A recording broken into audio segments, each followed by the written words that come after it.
기독교 영성의 세 가지 원리는 구제, 기도, 금식입니다. 이 세 가지는 고대 기독교의 수도주의에서 매우 중요한 영성 훈련이었습니다. 오늘은 그 첫 번째 시간으로서 구제에 관하여서 살펴보겠습니다. 먼저 예수님께서 이 주기도 구조에서 이 세 가지 원리를 전원문맥에 이제 배치한 것은 기독교 신앙의 원리를 이제 말씀하기 위함인데요. 그것은 오늘 본문 1절에서 이제 명확하게 기록하고 있습니다. 마태복음 6장 1절에 보면 이렇게 말씀하고 있는데요. 사람에게 보이려고 그들 앞에서 너희 의를 행하지 않도록 주의하라. 그리 하지 아니하면 하늘에 계신 너희 아버지께 상을 받지 못하느니라. 예수님께서는 의로운 행위는 사람에게 보이는 것이 아니라고 말씀합니다. 그리고 의로운 행위를 사람에게 받을 상과 아버지께 받을 상을 그렇게 이제 상으로 구분합니다. 예수님의 의로운 행위를 구제, 기도, 금식이라는 이 세 가지의 원리에 적용하셨습니다.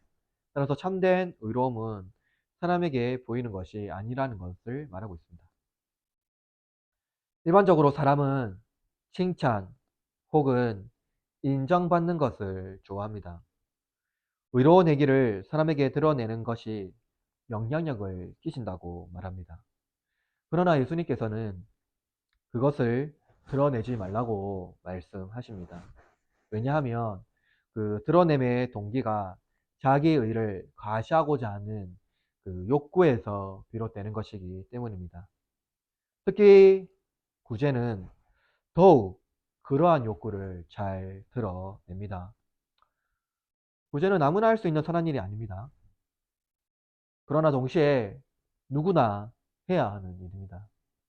고대 사회에서 구제는 여러 가지 형태가 있지만 유대교에서 구제는 하나님의 의를 드러내는 행위였습니다. 잠언 28장 27절에는 이렇게 기록하고 있는데요. 들어보십시오. 가난한 자를 구제하는 자는 궁핍하지 아니하려니와 못 본 채 하는 자에게는 저주가 크니라. 유대교 전통에서 구제는 의로운 행위로서 가난한 자를 돌봄을 중요하게 다루고 있습니다. 그러나 이러한 행위는 사랑의 행위로서 전제되어야 했습니다. 예수님은 이 구제의 양과 어떤 정도로 보지 않고 그 중심을 보십니다. 그러기 위해서는 기독교 영성에 따라서 구제는 자신을 숨기는 훈련이 필요하다는 것을 분명히 보여줍니다. 따라서 제가 여러분에게 설교하고자 하는 주제는 이것입니다. 하나님은 중심을 보시는 분이시므로 성도는 하나님을 사랑하는 실천으로 자신을 숨기며 이웃에게 자비로운 구제를 이해야 한다. 오늘 설교자를 통해서 우리에게 말씀하시는 하나님의 말씀을 깨닫게 하시며 또한 순종하는 시간이 되기를 바랍니다. 세 가지 내지로 말씀드립니다. 첫째, 이 땅에서 상 받은 자의 구제입니다. 예수님께서 구제를 언급하시면서 먼저 나팔 불지 말라고 말씀하십니다. 나팔은 무엇을 알리거나 광고할 때 부는 악기입니다. 그리고 나팔 소리는 전쟁에서 중요한 소식을 전파하는 소리입니다. NIV 성경은 이를 announce it with trumpet 이라고 말하는데요. 나팔로 그것을 선포하라는 것이죠. 그냥 부르는 것이 아니라 널리 선포하다라고 말합니다. 바로 무엇을 말하는 것입니까? 구제를 모두에게 알려라. 누가 다 알 수 있게 말해라 하는 것입니다. 그렇다면 구제할 때 나팔 부는 자는 누구입니까? 오늘 본문에 보면 외식하는 자입니다. 이는 엄밀히 말하면 위선자입니다. 헬러 성경에는 이를 크리타이라고 말하는데요. 엄밀하게 말하면 이제 이 단어는 연극하는 자입니다. 이들은 자신을 위장하여 경건한 척 하는 사람입니다. 이들은 사람에게 영광을 얻고자 무대 위에서 연기하는 자들입니다. 예수님은 영광을 얻기 위하여 자신을 과장하여 위선적 행위를 하는 자들을 꼬집으며 말씀하십니다. 그들의 무대는 어디입니까? 사람들이 많은 회당과 이 거리의 광장입니다. 이들은 사람들의 친송을 매우 즐거워합니다. 왜냐하면 이들의 행위는 근본 동기가 사람에게 인정받는 것이기 때문입니다. 세상에 투자한 만큼, 아니 그 이상으로 세상에서 이익을 챙기려는 흥행행위에 불과하기 때문입니다.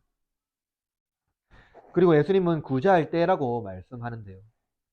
이는 혹시 구제할 때라거나 어쩌다 한번 하는 행위를 말하는 것이 아닙니다. 원어 그대로 번역하면 언제든지 구제할 때입니다. 위선자들은 자신의 영광을 받을 기회에 적절하게 구제합니다. 그러나 예수님께서 이들의 행위를 엄격하게 금하십니다. 선행하는 행위 근본 동기가 사람들에게 영광을 얻기 위한 것은 인간의 타락한 욕망 때문입니다.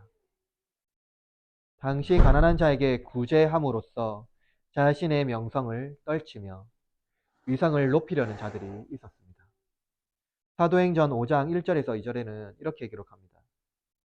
아나니아라 하는 사람이 그의 아내 삽비라와 더불어 소유를 팔아 그 값에 얼마를 감추매 그 아내도 알더라. 얼마만 가져다가 사도들 발 앞에 두니 자신의 선행과 간대함을 위장하여 인정받고자 하는 것은 우리의 사악한 욕망에서 비롯됩니다. 반면 예수님께서 제자들을 가르치시는 것은 무엇입니까? 그 행위가 선하게 드러나기 위해서는 그 동기에서부터 선해야 한다는 것입니다. 그리고 예수님께서 사람들에게 인정 얻기 위하여 구제하는 자들에게 이미 그들의 상을 받았다라고 말씀합니다. 마태복음 6장 2절에 이렇게 기록합니다. 그러므로 구제할 때에 외식하는 자가 사람에게 영광 받으려고 회당과 거리에서 하는 것 같이 너희 앞에 나팔을 불지 말라. 진실로 너에게 이르노니 그들은 자기 상을 이미 받았느니라. 자기 상을 받았다라는 것은 그들이 더 이상 받을 상이 없다라는 것을 말씀합니다. 자기 상을 받은 자들은 종말론적 삶을 살아간 자들이 아니라 세속적 세계관으로 살아가는 자들입니다. 예수님께서는 1절에서 분명하게 제자들에게 말씀하셨습니다. 예수님께서 가르치신 제자들의 삶의 정체성은 무엇입니까? 사람들에게 보이려고 그들 앞에서 너희 의를 행하지 않도록 주의하라 라는 것입니다. 모든 선행과 구제가 다른 사람에게 인정받는 행위가 되지 않도록 주의하라는 것입니다. 인간의 욕망은 채워지지 않는 독특한 특징이 있습니다. 잠언 21장 25절에는 이렇게 말씀합니다. 게으른 자의 욕망이 자기를 죽이나니 이는 자기의 손으로 일하기를 싫어함이니라. 욕망은 매우 쉽게 영광을 얻으려는 특징을 지닙니다. 그래서 나팔을 불어대며 아주 좋은 장소에서 기회를 엿보려고 선행합니다. 그 목적과 동기는 자신의 영광입니다. 사람의 마음은 알 수 없습니다. 행위 속에 숨겨진 그 의미를 발견하기란 매우 어렵습니다. 그러나 하나님께서는 중심을 보심으로 그 행위에 숨겨진 심리를 면밀히 꿰뚫어 보십니다. 하나님은 그들에게 상 주지 않습니다. 고대 영국 배우가 쓰는 가면과 같이 그들은 극장에서 찬사를 받겠지만 무대에서 내려가 가면을 벗으면 누구도 찬사를 보내지 않습니다. 사람에게 보이려는 구제는 바람과 같이 한순간에 사라져 버립니다. 그의 영광은 바람과 같습니다. 그러므로 위선자들이 행하는 구제는 이미 상을 받았으며 그들이 이 땅을 떠나는 순간 그 상은 소멸될 것입니다. 그러므로 예수님의 제자들은 위선자들과 같은 동기로 구제 혹은 선을 행하지 않도록 주의해야 한다는 것입니다. 둘째입니다. 아버지께 상 받을 자의 구제입니다. 예수님께서 제자들에게 사람들에게 위선자들과 같이 사람들에게 보이려고 그들 앞에서 의를 행하지 않도록 하라고 가르쳤습니다. 그렇다면 제자들은 어떤 방식으로 구제해야 합니까? 마태복음 6장 3절에 이렇게 말합니다. 너는 구제할 때에 오른손이 하는 것을 왼손이 모르게 하여. 예수님께서 은유적으로 제자들에게 가르치십니다. 문자적으로 오른손이 하는 것을 왼손이 모르게 할 수 없습니다.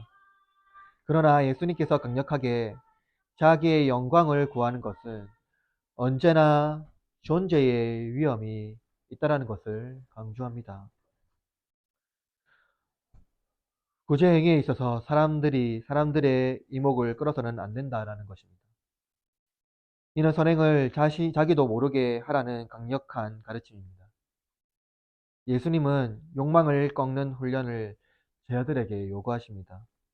예수님은 죄의 지배 아래에 있는 인간이 욕망에 얼마나 무능력하게 무너지는 존재인지 아십니다.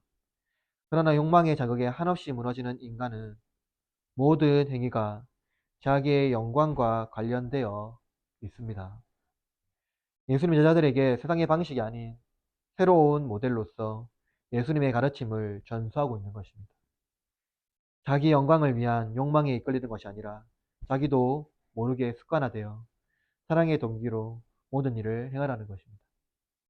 그것은 무엇입니까? 사람들에게 눈에 띄는 행동이 아니라 그들의 일상에서 나타난 매우 자연스러운 행위라는 것입니다.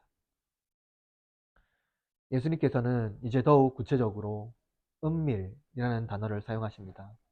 마태복음 6장 4절에 상반절에 보면 이렇게 기록합니다. 내 구제함을 은밀하게 하라. 여기서 은밀이라는 것은 숨기다, 비밀로 하라라는 의미로 사용합니다.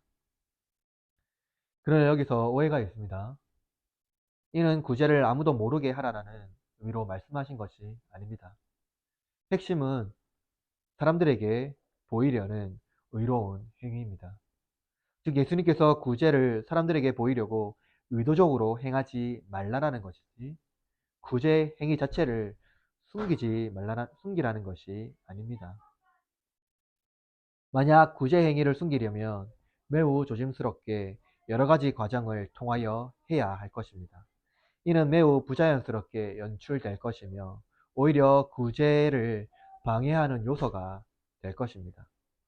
그러므로 본문에서 은밀하게 하라는 의미는 사람들에게 보이려고 하지 말라라는 것으로 해석해야 합니다.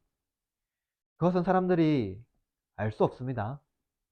사람들은 선행을 하는 자의 의도를 파악하여 불건전하게 해석하려고 하기 때문입니다. 그러나 예수님께서는 제자들에게 무엇을 가르치십니까?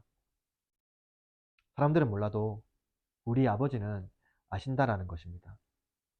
우리 아버지께서 은밀하게 보신다라는 것입니다. 이 은밀하게 보심의 뜻이 무엇입니까? 우리의 심리를 아신다라는 것입니다. 예수님께서는 일상에서 모든 행동이 자신을 위한 것인지 하나님의 영광을 위한 것인지 아버지께서 아신다라고 말씀하십니다. 그러므로 우리의 선행은 오직 아버지의 영광을 위한 것이어야 합니다. 마태복음 5장 16절에 이렇게 말합니다. 이같이 너희 빛이 사람 앞에 비치게 하여 너희 착한 행실을 보고 하늘에 계신 너희 아버지께 영광을 돌리게 하라. 제자들의 선행은 예수님과의 관계 속에서 그분의 가르침을 세상에 드러내는 것입니다. 하나님의 통치하심을 받아 하나님의 성품으로 변화된 제자들이 세상에 아버지의 영광을 드러내는 것이며, 이것이 빛이 되어 제자도의 삶으로 불경건한 세상의 문화를 경건한 하나님의 문화로 번역하는 것을 말합니다. 따라서 제자는 일상에서 일어난 모든 일을 하나님의 영광을 위한 목적으로 행해야 합니다. 아버지는 자신의 영광을 위하여 살아가는 자녀의 모습을 보고 기뻐하십니다. 그리고 그들에게 상 주십니다. 마태복음 6장 4절에 이렇게 기록합니다. 내 구제함을 은밀하게 하라. 은밀한 중에 보시는 내 아버지께서 갚으십니다. 예수님께서 제자들의 구제함을 보시고 은밀하게 보시는 아버지께서 갚아 주신다라고 말씀합니다.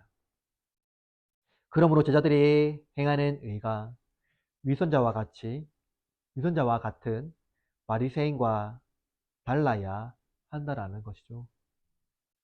마태복음 5장 20절에 이렇게 말씀합니다. 내가 너희에게 이르노니 너희 의가 서기관과 바리새인보다 더 낫지 못하면 결코 천국에 들어가지 못하리라. 여러분 보십시오.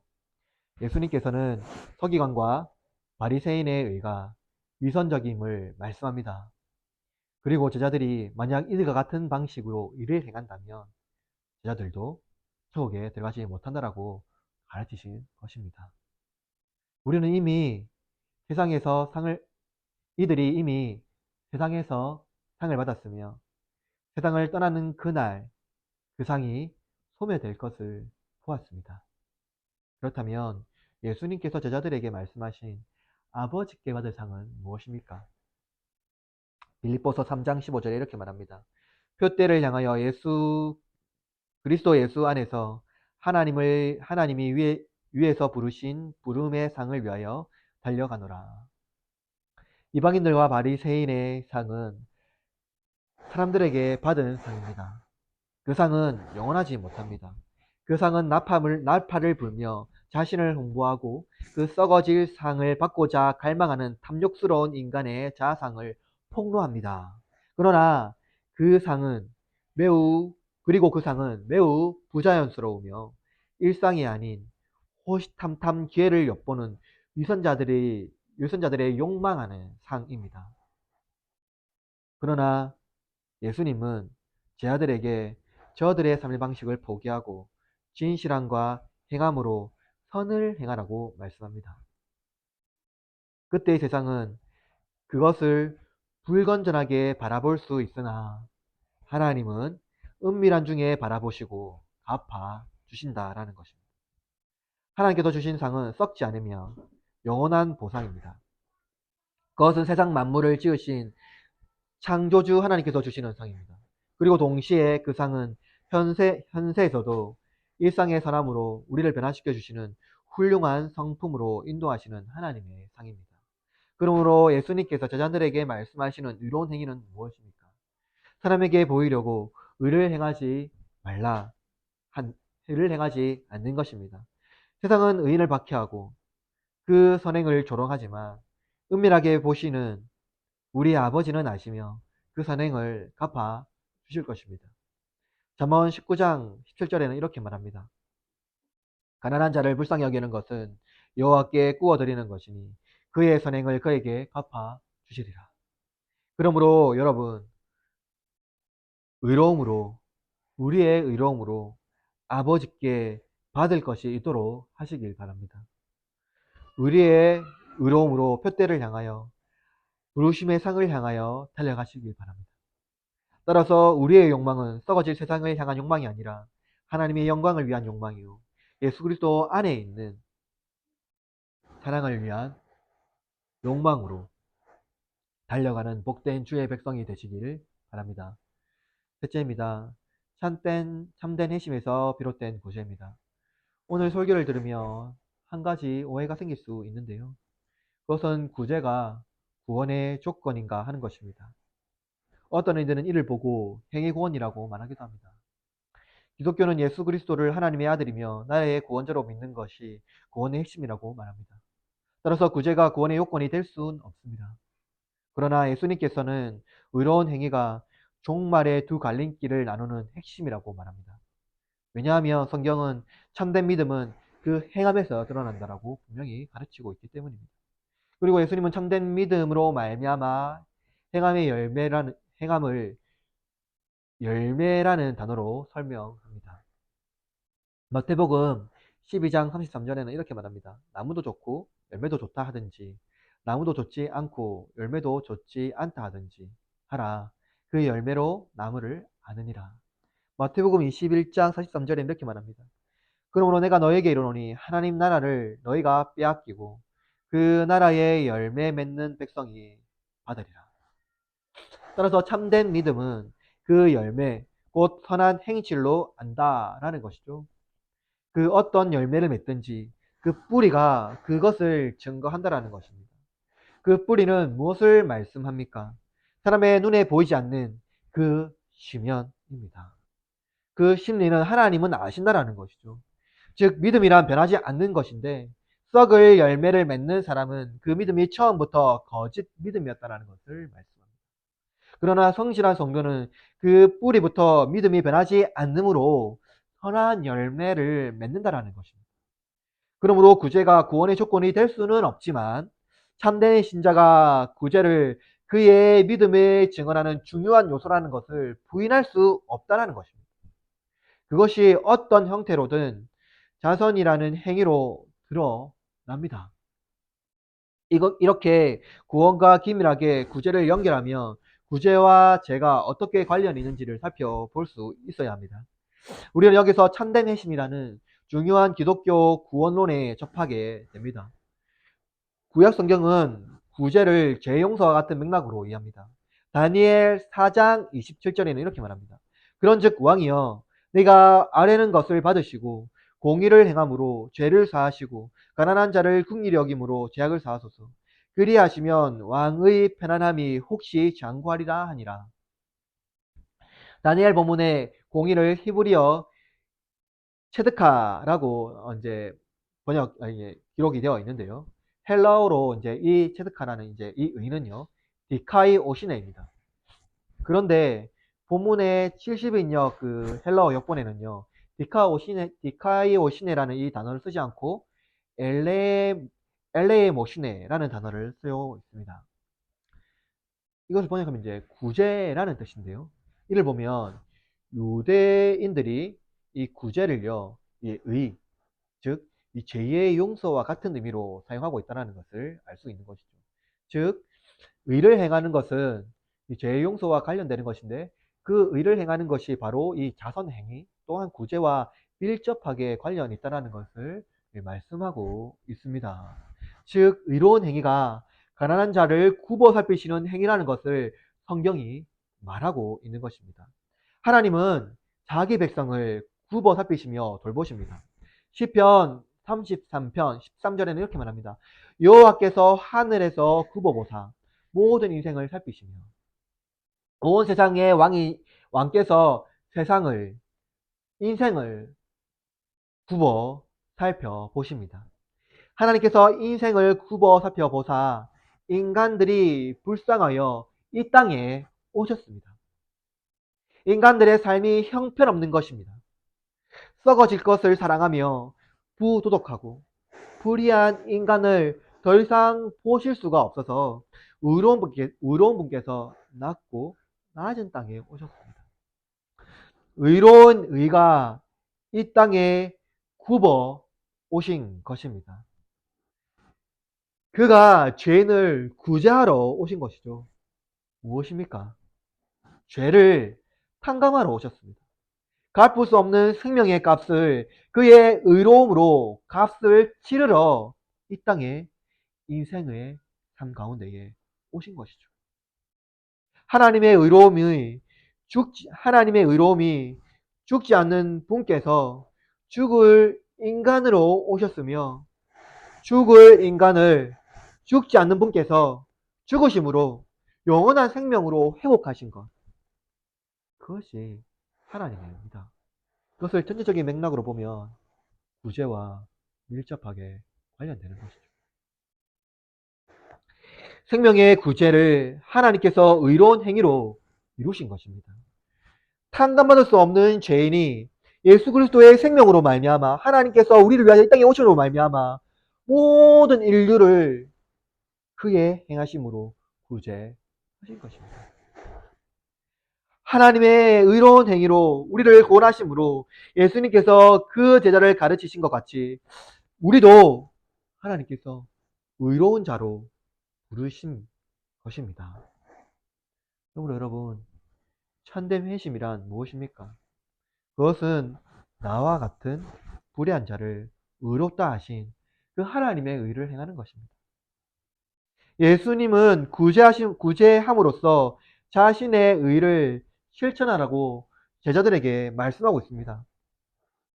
참된 회심은 여러분, 그러므로 참된 회심은 그 열매에서 알 수 있다는 것이죠. 그 열매는 의의 열매입니다. 의로움은 구제라는 것을 성경에서 일관성 있게 설명하고 있습니다. 그것은 어떠한 행위든지 구제는 참된 그리스도인의 삶의 열매로 맺어집니다. 어떤 이들은 봉사로, 어떤 이들은 물질로, 어떤 이들은 눈물로, 어떤 이들은 재능으로 여러 가지 방식으로서 구제가 드러납니다. 가장 중요한 것은 그 행위가 사람에게 보이는 것이 아니라 하늘 아버지께 간구하며 아버지께서 상 주실 것을 바라며 행하는 것, 그것을 말합니다. 그러므로 여러분, 우리에게 위선이 있을 수가 없지요. 우리는 나팔 불 필요가 없습니다. 우리는 사람들에게 보이려고 그 행위를 할 필요가 없습니다. 왜냐하면 매우 은밀하게 그 누구도 알 수 없는 우리의 심년을 하나님께서 이미 꿰뚫어 보시고 우리가 이 땅에서 받을 수 없는 그 상을 하나님께서 예비하셔서 예수님께서 다시 오실 이 땅에서 하나님께서 그 상을 우리에게 갚아 주실 것이기 때문입니다. 그러므로 여러분, 참된 회심은 하나님 나라를 기대하며 그리고 이 땅에서 하나님 나라를 이루어가며 살아가는 백성들의 삶에서 비롯된 하나님 사랑과 이웃 사랑에서 드러나는 것이죠. 이는 구제라는 중요한 열매를 자극하며 열매 맺도록 한다라는 것입니다. 그것은 기본적으로 우리의 신앙의 근본에 있는 뿌리에서부터 드러나게 되어 있다는 것이죠. 말씀 마무리합니다. 사랑하는 형제자매 여러분, 우리는 오늘 본문의 말씀을 통해서 기독교 영성의 그 첫 번째 구제를 살펴보았습니다. 구제는 초기 기독교 수도주의 영성에서 매우 중요한 지침이 되었습니다. 초기 기독교 영성에서 교부들과 수자들은 자신의 재산을 다 버리고 자발적으로 수도적인 삶을 살아냈던 사람들입니다. 그러나 여러분, 오늘날 너무 거리가 먼 세계이지요. 그러나 여러분, 우리가 그들과 같은 삶을 살아내지는 못할지라도 우리가 잊어서 안 되는 것이 있습니다. 그것은 그들이 살아왔던 바로 그 정신입니다. 우리가 잊어서는 안 되겠죠. 예수님께서 그 제자들에게 가르치신 참된 영성은 아무도 모르게 은밀하게 행하는 영성이라고 말하지 않습니다. 그 영성은 무엇입니까? 이 땅에서 세상에서 살아가면서 일반 사람들과 일반 사회 구성원과 살아가면서 그들의 삶에 지배받지 않고 예수님의 삶, 예수님의 가르침에 따라서 순종하며 살아가는 삶을 말하고 있는 것이죠. 이 땅의 문화에 살고 있지만 예수 그리스도의 가르침에 따라서 이 땅의 문화를 예수 그리스도의 말씀으로 변화시키며 예수 그리스도의 말씀으로 우리의 삶에 순종하며 살아갈 때에 그것이 우리의 삶의 앞에 이루어질 것입니다. 그 가운데 우리가 해야 될 것, 바로 구제라는 것이죠. 오직 우리는 하나님 말씀을 순종하며 살아가야 하겠습니다. 여러분, 구제는 세상의 가르침을 역행합니다. 순전하고 진실한 마음으로 구제하는 사람을 때때로 조롱합니다. 왜냐하면 세상은 항상 불건전한 방식으로 그것을 해석하려고 하기 때문이죠. 그러나 여러분, 하나님은 그 중심을 아심으로 세상의 불건전한 방식이 아니라 하나님께서 가르치신 그 방식으로 살아내십시다. 은밀하게 보시는 우리 아버지께서 갚아 주십니다. 아버지께서 우리에게 상 주심을 바라보시며 사람들에게 보이도록 의를 행하지 말고 오직 하나님의 영광을 위하여 의를 행합시다. 자신을 부정하며 자신의 마음은 낮추고 하나님의 영광을 높여 올려 드립시다. 그러므로 이제 일주일의 삶을 살아갈 때에 우리의 영성을 훈련하고 하나님께서 기뻐하는 삶을 살아내시길 바랍니다. 이러한 복된 삶, 우리의 삶 가운데에 끊임없이 우리를 가르치시며 우리를 돌보시는 성령 하나님께서 우리와 함께 하실 줄 믿습니다. 그 삼위 하나님께서 우리를 돌보시고 항상 우리를 주의 백성으로 인도하심을 믿고 살아내는 저와 여러분이 되길 바랍니다. 또한 이러한 복된 삶이 저와 여러분의 가운데에 항상 일어나기를 주님의 이름으로 축원합니다.